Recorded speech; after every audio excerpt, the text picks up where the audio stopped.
Wait, what? I just don't get it. I studied for hours. I studied more than everyone else in my class did, and I didn't see any improvements in my grades. Okay, seriously, I give up.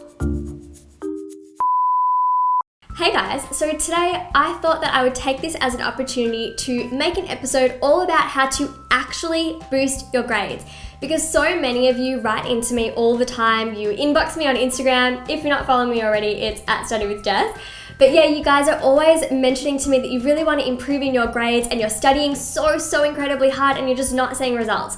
So do not fear, Study with Jess is here, and I'm going to share with you why you may not be seeing these results as fast as you really could be. So stick around to find out what my tips are for actually boosting your grades.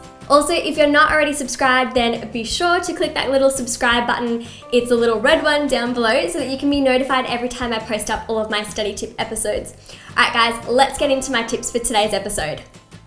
Alright, so do you guys ever sit down and you study for hours and hours on end? So if you happen to be able to sit for that long, then honestly, thumbs up to you guys. I actually, when I was younger, would sit down and study, and I could study for a good 4 to 6 hours straight. Every now and then I would make sure to actually get up and just get a drink or go to the bathroom, but yeah, I would honestly study for hours on end.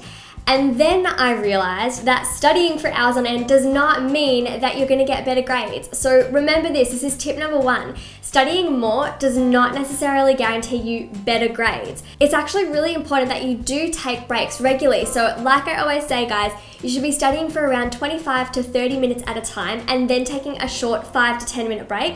But using your breaks to get up and be active and get the blood moving around your body, get it all pumping again so that you can re-oxygenate your brain and feel focused again when you sit down to study. In fact, it's actually known that after about 25 to 30 minutes that your focus begins to plateau and then it rapidly falls. So I definitely recommend that you do study in blocks and that you do take breaks and don't study for 4, 6, 8 hours or even longer without taking a break from your desk.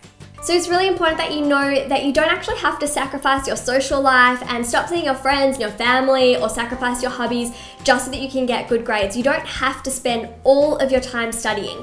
Of course, you absolutely should make time to study, but it doesn't have to encompass everything that you do all of the time. Then think about how you're actually using your time. How are you studying? How are you approaching your studies? Because if you happen to just be rewriting your essays or trying to make your notes look absolutely perfect, everything is dotted and underlined and crossed, then you're probably not making the most out of the time you have to study in the first place. And then you're really not being that productive in your study sessions. It's also important that you engage in active learning as opposed to passive learning. So make sure that you're not just passively rereading over your notes and that after a good couple of minutes you realize that you've read the same sentence over and over again and nothing's really gone in. I've talked about it before, and you can also head over to my blog, studywithjess.com, and even the inspiration page on seatededucationary.com, my stationery line's website. But the whole idea is I'm sharing with you a bunch of different ways to study, make studying more fun, and make it more interactive so that you're really getting the most out of your study sessions. So acronyms, mind maps, different diagrams, illustrations, timelines, all these sort of things are going to make your studying a lot more effective. Then my next tip is honestly one of my favorites, is to study in groups. That's what your friends are for. Well, they're for many things, but they're honestly there to help you out with your studies as well. They're your support systems, they're your study buddies. You're going to be able to improve your marks a lot more by working together as opposed to working by yourself the whole time. So even if you were to get together and form a study group and revise for an exam and you only picked up on just a couple of things that you didn't know already, those couple of things could actually add on to your exam marks and really make the difference between a B and an A or a D and a C. So it's really important that you use all of the supports around you and that you're making the most out of all of the relationships that you have at school, college, and university. Now, another tip I wanted to share with you, which is something that I started doing when I was at university, is to focus on one subject